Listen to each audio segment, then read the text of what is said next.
कांग्रेस पूर्व अध्यक्ष राहुल गांधी की लोकसभा सदस्यता रद्द होने के बाद कांग्रेस के नेता जमीनी स्तर पर संघर्ष करने के लिए तैयारी कर रहे हैं। हमारे साथ बात करने के लिए जयपुर में सचिन पायलट अपने घर पर मौजूद हैं। सचिन जी, जिस तरह से राहुल गांधी की लोकसभा की सदस्यता रद्द हुई उसके बाद कांग्रेस एक तरह से लामबंद होती हुई नजर आ रही है। पहले जिसके बारे में कहा जा रहा था कि कांग्रेस में कई धड़े हैं, वो इकट्ठे होकर अपने पूर्व अध्यक्ष के पक्ष में कहीं ना कहीं जमीनी स्तर पर संघर्ष के लिए तैयार होते नजर आ रहे हैं। देखिए, बहुत ज़रूरी है इस बात को समझना कि बात ये सिर्फ कांग्रेस पार्टी तक या राहुल गांधी जी तक सीमित नहीं है। ये एक बहुत बड़ा सवाल आज देश के सामने खड़ा हुआ है। पूरे घटनाक्रम को अगर आप उसका विश्लेषण करें तो कैसे जो आहत पार्टी थी वो कोई पिछड़े वर्ग का कोई संगठन नहीं था। वो भाजपा के एक विधायक थे जो कोर्ट में गए सूरत के अंदर, और हाई कोर्ट में जो स्टे था उसको उन्होंने विड्रॉ किया, जज बदले गए और जो कन्विक्शन की जो सज़ा दी वो 2 साल की दी गई है, वो 1.5 साल की नहीं थी, वो 6 महीने की नहीं थी। तो ये कहीं ना कहीं जो कोइंसिडेंसेस हैं इसको लोगों को समझना पड़ेगा कि ये किस दिशा की तरफ हमको पॉइंट आउट कर रहे हैं। आप क्या इंडिकेट कर रहे हैं? मैं सिर्फ तथ्य और फैक्ट्स बताना चाह रहा हूँ। और जिस प्रकार कन्विक्शन हुआ उसके 24 घंटे के अंदर अंदर लोकसभा से सदस्यता को रद्द कर देना, इलेक्शन कमीशन का इसमें कोई रोल नहीं, तो ये सारा जो घटनाक्रम है ये बात को दर्शाता है कि आज हम सबके सामने बहुत बड़ी चुनौती खड़ी है। किसी एक सदस्य की सदस्यता रद्द कर देना इतना बड़ा मैटर नहीं है, लेकिन लोकतंत्र में, प्रजातंत्र में जो संस्थाएं, जो इंस्टीट्यूशंस हैं, उनको इस प्रकार अगर हम उसका दुरुपयोग हो रहा है तो कहीं ना कहीं बहुत बड़ी चुनौती हम सब लोगों के लिए है। और आप देखिए, जब से ये पूरा इंसिडेंट हुआ उसके बाद से जो तमाम विपक्षी दल थे जो आपस में शायद इतनी तालमेल से काम नहीं करते थे, लेकिन आज इस इशू को लेकर, चाहे वो तृणमूल कांग्रेस है, चाहे वो उद्धव ठाकरे जी की पार्टी है, चाहे वो आम आदमी पार्टी है, कम्युनिस्ट है, सब लोग एक मंच पर आए हैं और हमने इस बात को जनता के समक्ष रखा है कि ये इशू एक व्यक्ति से बड़ा है। ये इशू किसी का सदस्यता, किसी का मकान लेने की बात नहीं है। ये है कि आप अगर अपनी आवाज़ को रखेंगे पार्लियामेंट के अंदर तो आपको दबा दिया जाएगा, विरोधी सोच को, विरोधी स्वर को उभरने ना दिया जाए, और ताकतों का, एजेंसीज का, ईडी का, सीबीआई का दुरुपयोग कर कर आप लोगों की आवाज़ दबाना चाहेंगे तो ये परिणाम आएगा। ये राहुल गांधी के मामले में ना तो ये ईडी आई ना सीबीआई आई, ये तो जुडिशरी की तरफ से सजा का ऐलान। आप समझिए, पहले ईडी को लगाया गया पीछे, और ये कानूनी एक आदेश है। इसकी आड़ में जो कुछ हो रहा है हमें दिख नहीं रहा क्या?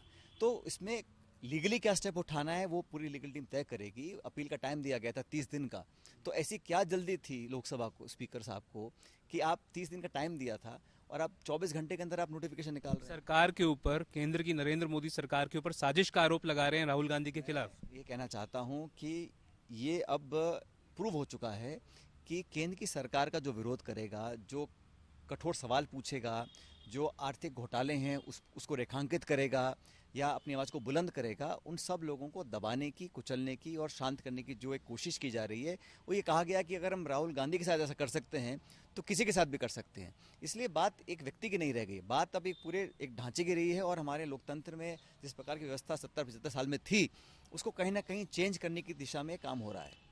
राहुल गांधी ने जो अपना रिप्लाई भेजा, जब उनको कहा गया कि आपको बंगला खाली करना पड़ेगा, उन्होंने कहा कि वो तैयार हैं, इसके लिए उन्होंने अग्री किया। तो क्या अब पार्टी की तरफ से ये कोशिश की जा रही है कि ये प्रोजेक्ट किया जाए कि राहुल गांधी जो हैं वो एक बड़े कॉज के लिए लड़ाई लड़ रहे हैं और उस कॉज के लिए अगर वो उनको अपना घर भी छोड़ना पड़े उसके लिए वो तैयार हैं, सरकारी बंगला छोड़ना ये पड़े? बहुत छोटी बातें हैं। हम जो पॉलिटिकल लोग हैं, घर, मकान, पद, पोस्ट आती जाती रहती हैं, बहुत बड़ी बात नहीं है। और मुझे लगता है कि जिन्होंने जिस विनम्रता से, उन्होंने जिस शालीनता से उस आदेश को एक्सेप्ट किया, वो मैं समझता हूँ एक उदाहरण सब लोगों के लिए है। लेकिन मैं फिर कह रहा हूँ, ये बात किसी एक मकान, एक सदस्यता की नहीं है। ये बात सैद्धांतिक रूप पर हमें समझना पड़ेगा कि हम किस माहौल में ये देश आगे बढ़ रहा है।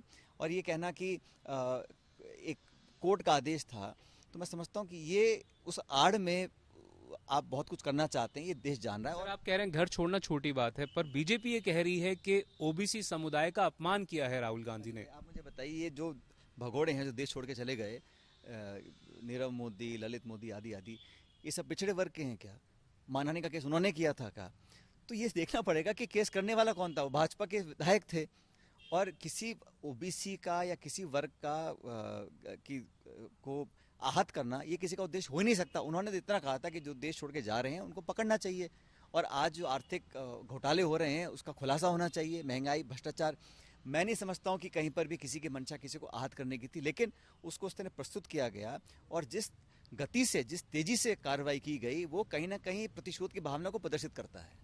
बीजेपी कह रही है राहुल गांधी पहले भी माफी मांग चुके हैं, इस वाले मुद्दे पर भी माफी मांग ले। देखिए, मामला जो सब्जुडिस है, मैं उस पर बहुत ज़्यादा कमेंट नहीं करूंगा, लेकिन मैं तो पूरे जो पॉलिटिकल एनवायरनमेंट बना है, जो लोगों के अंदर संदेश गया है, मैं तो उस पर चर्चा करना चाहता हूँ। और मैं ऐसा मानता हूँ कि हम सब लोगों को धरातल पर जाकर पब्लिक के अंदर इस बात को रखना पड़ेगा कि ये जो माहौल बना है, ये गतिरोध का, आक्रमण का, अटैक करने का, आवाज़ों को दबाने का, ये माहौल लोकतंत्र के लिए, प्रजातंत्र के लिए एक स्वस्थ वातावरण नहीं है।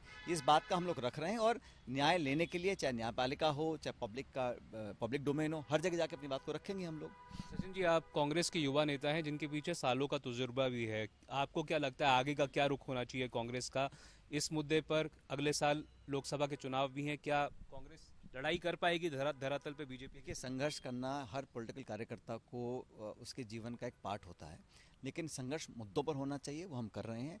लोगों के इश्यूज़ को लेना चाहिए, वो हम ले रहे हैं। और यही बात हमारी पार्टी के नेता, चाहे वो राहुल गांधी जी हों, चाहे कोई और हो, हमने हमेशा मुद्दों की बात करी है, व्यक्ति विशेष की बात ही नहीं करी। लेकिन जो सरकार में लोग बैठे हैं, उनसे अगर हम सवाल पूछते हैं, पारदर्शिता की बात करते हैं, संसद में अपनी आवाज़ को उठाते हैं, तो आप जवाब देंगे नहीं, आप संसद चलने देंगे नहीं, आप 45 लाख करोड़ का बजट बिना चर्चा के पास कराएंगे। और सदन को चलाने की जिम्मेदारी सरकार की होती है। पहली बार देखा है मैंने कि सदन के जो रूलिंग पार्टी के मेंबर्स हैं, वो हाउस को चलने नहीं देना चाहते हैं, क्योंकि चर्चा नहीं चाहते हैं। जिस चर्चा को राहुल गांधी करना चाहते थे, कांग्रेस पार्टी करना चाहती थी, या विपक्ष करना चाहता था, उस चर्चा से भाग रहे हैं। आप जेपीसी बना नहीं रहे हैं, आप घोटालों का विश्लेषण कर नहीं रहे हैं, तो कहीं ना कहीं मामले को डाइवर्ट करने के लिए ये पूरा जो हादसा हुआ, वो मैं समझता हूँ वो मंशा थी इनकी सब। लोकसभा स्पीकर की भूमिका के बारे में क्या कहेंगे? आप मुझे कह रहे थे कि कांग्रेस उनके खिलाफ नो कॉन्फिडेंस मोशन। मैंने अखबार में पढ़ा है, मैं तो संसद का सदस्य नहीं हूँ, लेकिन ये चर्चा हो रही है कि कुछ ना कुछ पॉलिटिकल सदन के अंदर जो सांसदों के राइट्स हैं, उसको प्रोटेक्ट करने के लिए सब विपक्ष के दल बैठेंगे, चर्चा करेंगे, और जो सबसे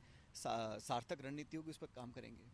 सचिन जी, कर्नाटक में विधानसभा चुनाव की घोषणा हो चुकी है, 10 मई को चुनाव होने हैं वहां पर, और उसी के साथ देश भर में चुनावी समर का आगाज हो जाएगा। कर्नाटक के बाद बड़ा चुनाव राजस्थान का भी होना है, पर यहाँ पर कांग्रेस जो है वो एकजुट नजर नहीं आती है।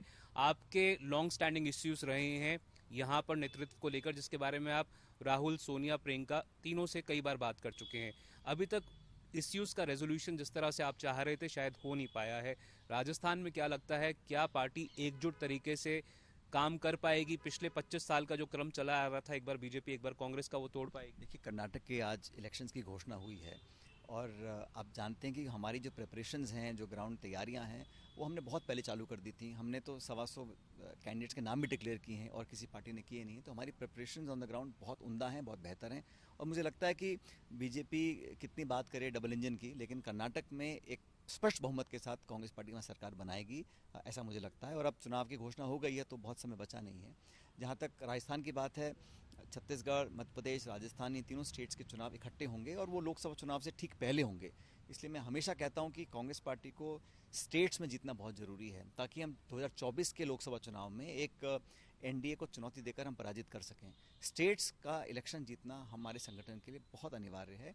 और राजस्थान के संदर्भ में आप जानते हैं, 7-8-9 महीने बचे हैं, लेकिन पार्टी की लीडरशिप को मैंने सुझाव दिए थे, कुछ कदम पार्टी ने उठाए भी हैं।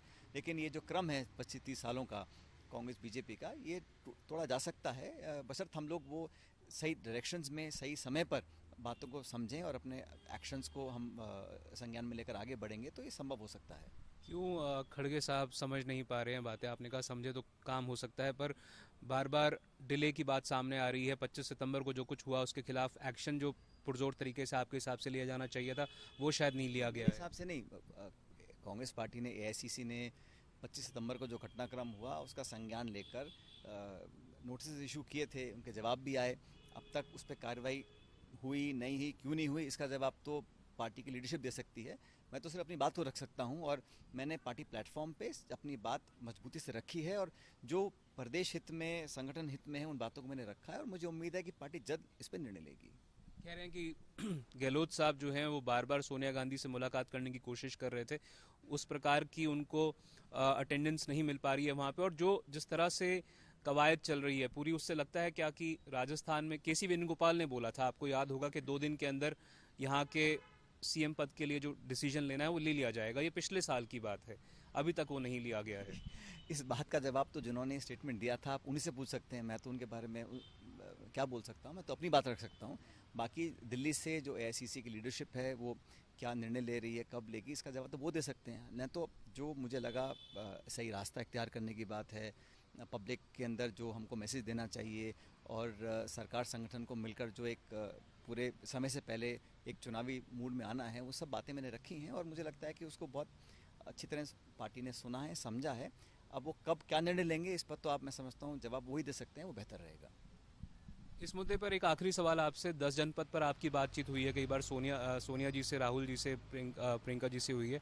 आप कह रहे हैं कि आपकी बात ठीक से सुनी गई है, पर जो ब्लूप्रिंट आपने पेश किया पार्टी के सामने, नेतृत्व के सामने, उसको लेकर पार्टी का क्या कहना है? क्या उनको लगता है कि राजस्थान में अगर अब चेंज कर दिया गया नेतृत्व तो पंजाब जैसी हालत हो सकती है? ऐसा है, जो मेरा डिस्कशन लीडरशिप के साथ हुआ है वो मैं आपको क्यों उसके उसके बारे में बताऊंगा। ये हमारा उनके बीच का मामला है, और जो हम सबके हित में है वही चर्चा दोनों पक्षों की तरफ से हुई है। और जैसा मैंने कहा, अल्टीमेटली क्या डिसीजन लेना है नहीं लेना है ये लीडरशिप के ऊपर डिपेंड करता है। मैं तो अपना काम कर रहा हूँ, पब्लिक में जा रहे हैं, और जो कांग्रेस पार्टी ने अभी 3 हफ्ते का 4 हफ्ते का प्रोग्राम बनाए हैं, ब्लॉक का, जिले का, संभाग का, स्टेट का, नेशनल लेवल पर जो सत्याग्रह की बात की गई है, और सत्याग्रह करके हम लोग जो लोकतांत्रिक मूल्य हैं उनको दोबारा स्थापित करना चाहते हैं। और केंद्र की सरकार ने जिस प्रकार का एक रवैया अपनाया हुआ है, तानाशाही का, दबंगी का, लोगों की आवाज़ को दबाने का, अब कल लाल किले पे पार्टी हमारी मार्च करना चाह रही थी, वहाँ परमिशन नहीं दी, तो आप हर जगह कर्फ्यू लगा देंगे, धरना देने देंगे नहीं, मार्च निकालने देंगे नहीं, अपनी बात रखने देंगे नहीं, तो पब्लिक को पता होना चाहिए ना। और लोकतंत्र के अंदर विपक्ष एक बहुत महत्वपूर्ण अंश होता है डेमोक्रेसी का, उसको आप अगर काम नहीं करने देंगे तो मैं समझता हूँ ये लॉन्ग टर्म के लिए बहुत नुकसानदायक है, और मुझे लग रहा है हम सब लोगों को मिलकर इसकी आवाज़ उठानी चाहिए। आपके जो समर्थक हैं उनमें एक उत्सुकता है, कहीं ना कहीं एक बेसब्री भी है, वो कहते हैं कि वो देखना चाहते हैं आपको मुख्यमंत्री के पद पर, और आप भी कई बार कह चुके हैं कि जो कार्यकर्ताओं का ड्यू क्रेडिट है, जिन्होंने 5 साल विपक्ष में रहकर लाठियां खाई, सड़कों पर आंदोलन किए, उनको अपना ड्यू मिलना चाहिए। उनको आप क्या कहना चाहेंगे, क्योंकि अभी तक कहीं ना कहीं उनमें एक सेंस ऑफ डेस्पिरेशन अब आ रही है? ऐसा कुछ नहीं है।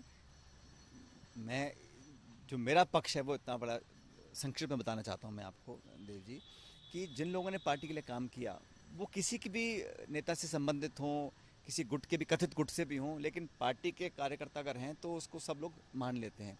लेकिन जो अधिकारी हैं, ऑफिसर्स हैं, वो रिटायर बाद में होते हैं, उनसे पहले उनके नियुक्ति पत्र आ जाते हैं।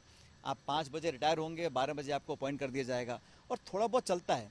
लेकिन अगर एक लार्ज स्केल पैसा होता है तो वर्कर्स को, नेताओं को लगता है कि भाई हमने पार्टी के लिए काम किया। और जो अधिकारी पहले 40 साल राज किए, उनको आप भाई थोड़ा बहुत, मैं जानता हूँ, अच्छे लोगों को मौका देना चाहिए। सिविल सर्वेंट्स हैं, कोई जुडिशरी में है, कोई ऑफिसर्स हैं, अच्छा होना चाहिए, लेकिन अनुपात के हिसाब से होना चाहिए ना। तो मुझे लगता है कि राजस्थान में कम से कम हम लोगों को इस पर ध्यान देना चाहिए, एआईसीसी में भी, प्रदेश में भी, कि हम अच्छे कार्यकर्ताओं को, किसी भी प्रांत किसी भी जिले के हों, किसी भी कथित नेता के साथ हों, लेकिन पार्टी के हों तो किसी को कोई दिक्कत नहीं है।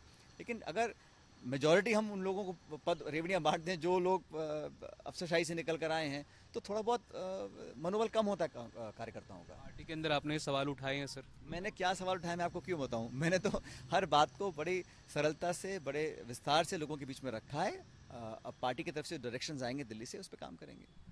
जनवरी के महीने में आप उदयपुर, वाटी, पाली, हनुमानगढ़, ये तमाम जगहों पर, जयपुर में आपने बड़े तरीके से किसान सम्मेलन किए, आप किसान लोगों के बीच में, आम लोगों के बीच में गए, अपनी बात को आपने पुरजोर तरीके से रखा।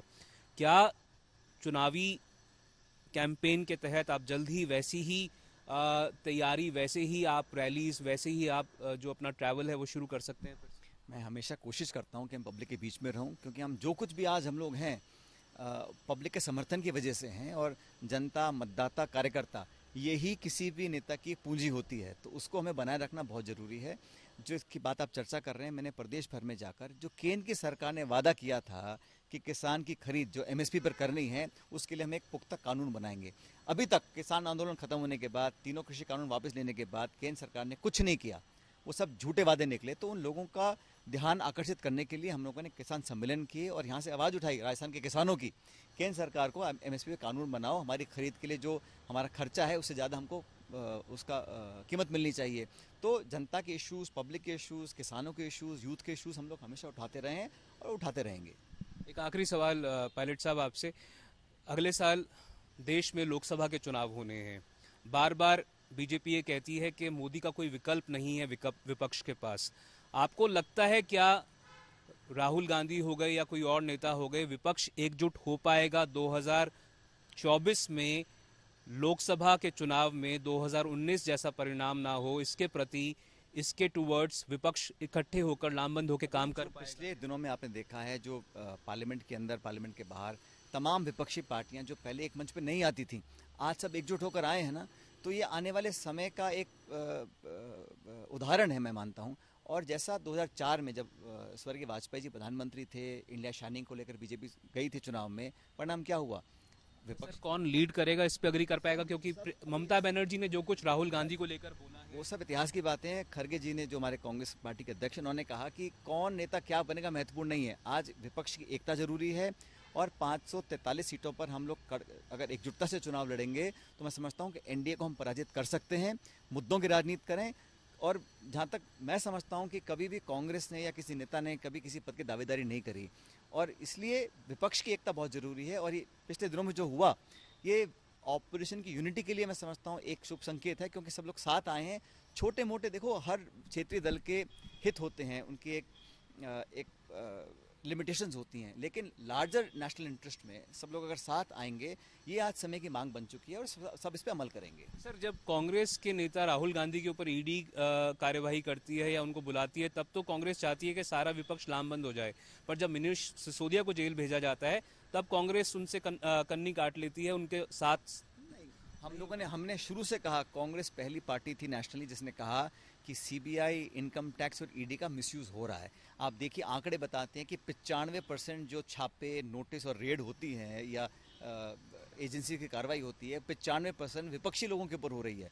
ऐसा पॉसिबल ही नहीं है। तो कहीं ना कहीं उसका दुरुपयोग हो रहा है और ब्लेटेंटली हो रहा है। इसमें सब लोगों की एक मत है, और मैं समझता हूँ एक व्यक्ति, एक इंसिडेंट को ना हम तवज्जो दें, लेकिन व्यापक रूप से कांग्रेस ने हमेशा कहा है कि केंद्र सरकार का विरोध करने के लिए हम सबको साथ आना पड़ेगा, और मैं समझता हूँ कि 2024 से पहले हम लोग इस काम को कर पाएंगे।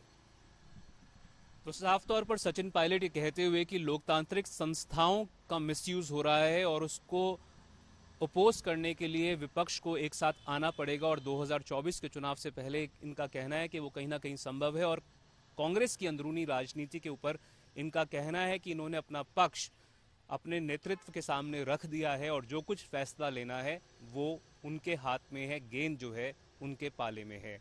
कैमरा पर्सन मनीष के साथ मैं देवंकुर वधावन, जयपुर।